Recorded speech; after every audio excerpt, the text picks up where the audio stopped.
I profeti Osea e Amos annunciarono una imminente catastrofe sul regno di Samaria, criticando il tradimento morale e l'ingiustizia sociale del popolo. Questi profeti si resero conto che la situazione politica internazionale stava orientando ad un disastro in Israele. Infatti in quegli anni era diventato imperatore di Assiria un generale guerrafondaio, Tiglat-Pileser III, il quale cominciò una serie di campagne militari per conquistare tutto il mondo intorno alla Assiria. E di anno in anno l'esercito assiro si avvicinava a Israele. I profeti minacciavano la caduta del regno proprio come conseguenza delle colpe di Israele. E di fatto nel 721 gli eserciti assiri occuparono il nord, la Galilea e la Samaria. Assediarono la capitale del regno settentrionale, la conquistarono, la distrussero e deportarono tutta la popolazione. Il 721 è l'anno della fine per 10 tribù di Israele. 10 su 12 furono disperse. Gli assiri avevano un trattamento feroce nei confronti dei popoli sottomessi. Sterminavano i guerrieri e deportavano le popolazioni, quindi soprattutto donne, anziani e bambini. Ma non li deportavano in massa, li disperdevano nel loro immenso impero, in modo tale da mescolare le varie popolazioni sottomesse, così che non esistesse più una tradizione locale. E quindi gli abitanti dei vari paesi del nord di Israele furono smistati nell'arco di migliaia di chilometri e mescolati con altre popolazioni che a loro volta erano state sconfitte. Si vennero così a formare dei paesi ibridi, dove non c'era una tradizione locale, un'unica religione, un'unica lingua. Per forza di cose, questi paesi dovevano adattarsi alla mentalità assira e quindi veniva imposta la lingua, la religione, la cultura assira. L'esercito assiro arrivò fino alle porte di Gerusalemme, ma prodigiosamente si fermò. A Gerusalemme, regno del sud, in questo periodo regna il re Ezechia. Dedichiamo un po' di attenzione a questo personaggio perché la merita. È un nome significativo fra i vari re discendenti di Davide che siedono sul trono di Gerusalemme. In quel periodo a Gerusalemme c'era una figura importante, il profeta Isaia.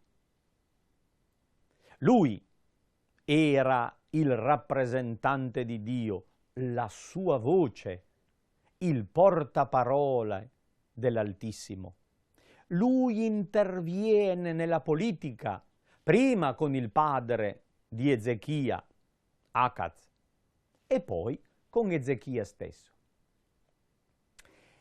Isaia fu probabilmente il precettore di Ezechia. Questo re salì al trono bambino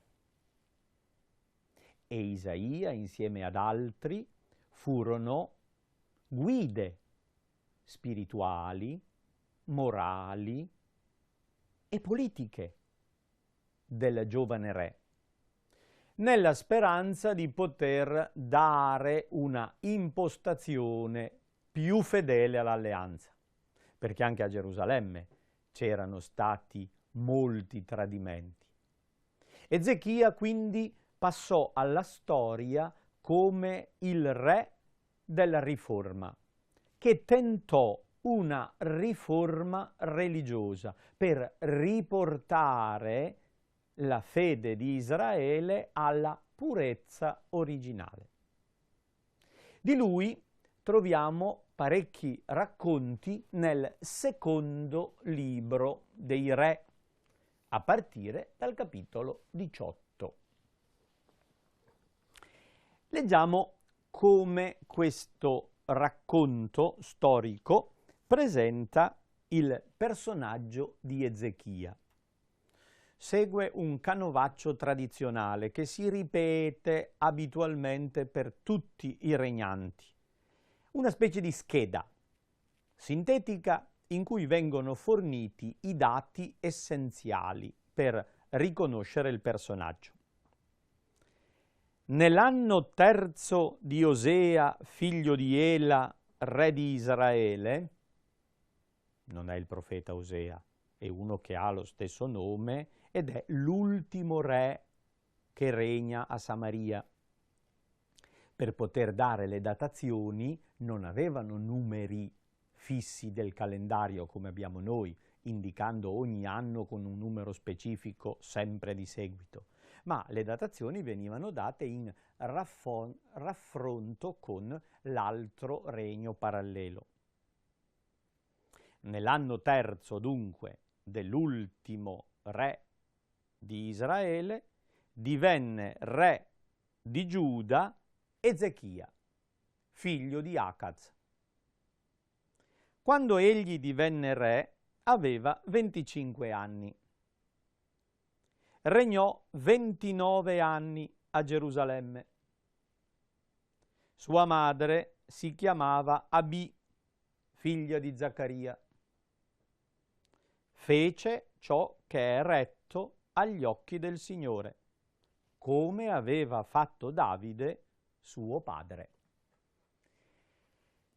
A questo punto dello schema, l'autore dei libri dei re dà sempre un giudizio morale, ripetendo una formula analoga. Nella grande maggioranza dei casi la formula dice fece ciò che è male agli occhi del Signore. I re di Israele tutti fecero ciò che è male. Fra i re di Giuda se ne salvano solo alcuni. Uno di questi è Ezechia e difatti viene paragonato a Davide. Fece ciò che è retto agli occhi del Signore come aveva fatto Davide, suo padre. Il giudizio dell'autore deuteronomista di questi testi è spesso legato al culto e alla pratica religiosa. Sono giudicati retti i re che hanno osservato le tradizioni religiose. E difatti, per spiegare in che senso Ezechia fece ciò che è retto, aggiunge: egli eliminò le alture e frantumò le stele, tagliò il palo sacro e fece a pezzi il serpente di bronzo che aveva fatto Mosè. Difatti, fino a quel tempo gli israeliti gli bruciavano incenso e lo chiamavano Necushtan. L'elenco delle azioni positive di Ezechia comprende una campagna polemica contro i vari culti cananei. Le alture, cioè le colline, erano luoghi sacri dove avvenivano i riti della fecondità della tradizione baalica. Le stele erano pietre innalzate come segni religiosi. Il palo sacro era una specie di totem o un albero, sempre con riferimenti al tema della fecondità. Quindi erano immagini anche di tipo sessuale per richiamare la fecondità. Fra questi oggetti sacri c'era il serpente di bronzo che aveva fatto Mosè nel deserto. Si era conservato come oggetto, si era portato nel Tempio, soltanto che la superstizione popolare l'aveva trasformato. Anziché conservare il ricordo dello strumento di salvezza, come era nel progetto originale, veniva considerato un idolo, una divinità. Lo chiamavano Nehushtan e offrivano incenso, cioè lo adoravano. La gente andava nel tempio per adorare il serpente. E il serpente è una immagine legata alla terra ed è anche un simbolo fallico e quindi era utilizzato come portafortuna. La gente pensava che portasse bene, che potesse aiutare la fecondità e c'era una deformazione religiosa molto pesante. Ezechia distrusse. La mentalità del deuteronomista valorizza proprio questo atteggiamento, combattere i culti profani, quelli contrari alla tradizione di Israele. L'elogio di Ezechia sta proprio nell'avere eliminato questi culti, nell'avere tagliato il palo sacro. Ezechia confidò nel Signore, Dio di Israele. Dopo non vi fu uno come lui tra tutti i re di Giuda, né tra quelli che ci furono prima. È il migliore di tutti. Aderì al Signore e non si staccò da lui. Osservò i precetti che il Signore aveva dato a Mosè. Il Signore fu con lui ed egli riusciva in tutto quello che intraprendeva. Egli si ribellò al re d'Assiria e non lo servì. Sconfisse i Filistei fino a Gaza e ai suoi territori, dalla torre di guardia alla città fortificata. L'adesione di Ezechia al Signore gli ottiene una condizione di benessere per la popolazione. Ma è una forma un po' esagerata. Di fatto la condizione del regno di Gerusalemme al tempo di Ezechia era quella di una sudditanza nei confronti del regno di Assiria. Si dice che Ezechia si ribellò al re di Assiria perché approfittò di situazioni difficili di politica interna a Ninive per sollevare il capo. Effettivamente l'esercito assiro di Sargon II, che aveva distrutto Samaria, si fermò ai confini del regno meridionale. Si accontentò di imporre delle pesanti tasse al regno di Giuda e Acaz, padre di Ezechia, accettò questo tributo, si sottomise, si inginocchiò davanti al re di Assiria e gli promise sudditanza. Le questioni però nella politica assira erano complicate, era un regno di generali e volentieri uno eliminava l'altro e assistiamo ad un passaggio fra diversi imperatori nel giro di poco tempo e tutti morti, non di morte naturale, di vecchiaia nel loro letto, ma ammazzati dai loro stessi collaboratori che volevano prendere il posto. E così, fra un colpo di Stato e l'altro, in Israele si respira un po'.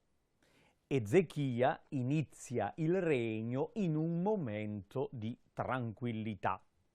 Però, qualche anno dopo, la situazione precipita. In questo periodo di maggiore tranquillità avviene la riforma liturgica e soprattutto avviene l'accoglienza dei profughi del nord. Abbiamo detto che nel 721 Samaria viene distrutta. Tutta la regione settentrionale è occupata dagli Assiri. È facile immaginare che ci siano stati dei profughi. Forse già negli anni precedenti, quando si temeva l'occupazione assira, qualcuno dal nord si spostò al sud, perché il pericolo veniva da nord e quindi si allontanavano dal pericolo assiro. Ed è probabile che molti di questi profughi fossero proprio quei devoti appartenenti a movimenti levitici legati alle tradizioni di Mosè che volevano conservare le antiche tradizioni. Si resero conto ad un certo momento che era finito per il Regno del Nord. Non c'era più possibilità di sopravvivenza. Di fatto la monarchia di Samaria era eretica, diremmo noi. Si era allontanata da Gerusalemme, aveva tradito il patto, era una dinastia che non garantì se stessa, tant'è vero che cambiarono 8 dinastie nel giro di 200 anni, quindi ci furono almeno 8 colpi di Stato. Invece a Gerusalemme sempre la famiglia di Davide era rimasta sul trono. Attraversarono periodi difficili, momenti di crisi, ma fu sempre un'unica famiglia legata a Davide e alle promesse che Dio gli aveva fatto. Questo fece comprendere alle persone religiose del nord, ai movimenti profetici, ai figli dei profeti, legati a Elia e Eliseo, che a Gerusalemme c'era la possibilità di conservare le antiche tradizioni. Molti di questi si spostarono a sud.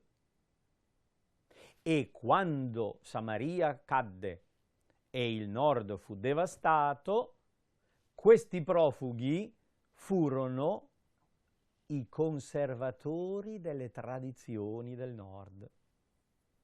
A Gerusalemme vennero accolti questi personaggi che avevano una loro cultura, conoscevano una lunga tradizione. Vennero accolti non semplicemente come ospitalità civile, ma vennero accolti nell'Accademia di Gerusalemme, cioè nell'ambiente scolastico, nella mentalità formativa. Il profeta Isaia, che ha un ruolo importante a corte, riceve questi personaggi ed è un momento importantissimo per la letteratura biblica, perché i profeti del nord che arrivano a Gerusalemme comunicano altre tradizioni, un'altra mentalità, altri racconti. E gli uomini dotti del regno di Gerusalemme imparano queste tradizioni che non conoscevano. E 2 mondi culturali affini ma diversi si incontrano e si fondono. E nascono nuovi testi biblici. Vengono fatte delle raccolte di proverbi sapienziali, di narrazioni arcaiche, di leggi. È un momento importantissimo per la storia della nascita della Bibbia. Questi profeti del nord, profughi, sono i portatori di quella tradizione che noi chiamiamo deuteronomica e portarono a Gerusalemme il nucleo del libro del Deuteronomio. la parte centrale, quelli che oggi sono i capitoli 12-26 circa, che contengono un codice di leggi, elaborato dalla tradizione profetica del Nord, legata all'antica tradizione di Mosè. Questo codice deuteronomico portato a Gerusalemme fu probabilmente il motore della riforma di Ezechia e provocò quella adesione importante alle regole più antiche che fecero eliminare le alture, tagliare i pali sacri, eliminare ogni pericolo di idolatria. In quel momento, dopo la tragedia del Nord, le difficoltà degli Assiri lasciarono respirare e per qualche anno la condizione del regno di Gerusalemme fu prospera e venne interpretata come una ricompensa divina alla riforma operata da Ezechia. Ma l'esercito assiro ben presto si riorganizzò, prese il potere Sennacherib e volle punire Ezechia perché si era ribellato, non pagava più il pesante tributo. L'esercito assiro occupò tutto il regno di Giuda, devastò moltissime città e cinse Gerusalemme di assedio. Siamo nell'anno 701 e Sennacherib chiude Ezechia nella città come un uccello in gabbia. Così dice proprio il cilindro di Sennacherib, un antico testo assiro che racconta questa spedizione. Però l'assedio non ebbe il risultato della conquista. La situazione era tragica, sembrava disperata. I messaggeri del re di Assiria sotto le mura di Gerusalemme chiesero la resa, minacciarono una tremenda distruzione. Ezechia si rivolse al profeta Isaia, il quale, fedele alla sua impostazione, chiese di resistere, garantendo la salvezza. La fede nel Signore è l'unico fondamento che permette la salvezza. Ezechia si fidò, non si arrese, resistette e quando sembrava ormai finita, sembrava che Gerusalemme stesse per cadere, avvenne l'imprevisto. Un mattino, dagli spalti delle mura di Gerusalemme, i soldati videro che l'esercito non c'era più. Gli assiri se n'erano andati. Intorno a Gerusalemme però c'erano molti cadaveri, soldati assiri morti, carriaggi, tende, materiale vario, abbandonato. L'esercito scappava e lungo la strada abbandonava cadaveri. Cos'era successo? Israele non aveva combattuto e l'esercito nemico era stato sconfitto. Il testo biblico dice: in quella notte l'angelo del Signore sterminò l'esercito assiro. Ora in quella notte l'angelo del Signore uscì e colpì nell'accampamento degli Assiri 185.000 uomini. Quando i superstiti si alzarono al mattino, ecco, erano tutti cadaveri senza vita. Sennacherib, re d'Assiria, levò le tende, partì e fece ritorno a Ninive, dove rimase. Mentre si prostrava nel tempio di Nisroch, suo dio, i suoi figli Adrammelech e Sareser lo colpirono di spada, mettendosi quindi al sicuro nella terra di Ararat. Al suo posto divenne re suo figlio Assaraddon. Racconto sintetico mostra un ulteriore colpo di Stato. Il grande Sennacherib prepotente, che è convinto di conquistare Gerusalemme, deve lasciare la preda, torna di corsa a casa e vi viene assassinato dai propri figli. E finisce tutto. Cosa è successo a Gerusalemme? La versione religiosa dice: l'angelo del Signore colpì in quella notte. È una formula con cui si racconta una guerra di Dio, un intervento di Dio stesso. L'episodio è raccontato anche da Erodoto, storico greco, che negli antefatti delle guerre persiane narra le vicende degli Assiri. Non gli interessa Israele, ma il mondo assiro. E raccontando questa spedizione di Sennacherib dice che fu costretto ad abbandonare l'impresa perché un'invasione di topi portò la peste. L'esercito prese una malattia, ci fu una epidemia. I soldati erano deboli e cominciavano a morire. A un certo punto si accorsero che non avrebbero più potuto combattere e organizzarono una fuga strategica.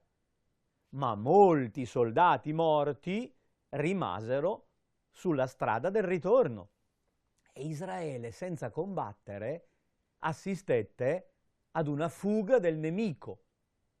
Se non fosse successo qualcosa, avrebbero sicuramente conquistato la città e invece non la conquistarono. Ed Ezechia ebbe la soddisfazione di verificare che Isaia aveva ragione. Il prepotente imperatore assiro fu miseramente sconfitto non dal combattimento di Israele, ma dal fatto che il popolo si era fidato di Dio. Così racconta il deuteronomista, che vuole educare le nuove generazioni ad una fede e ad una moralità fedele.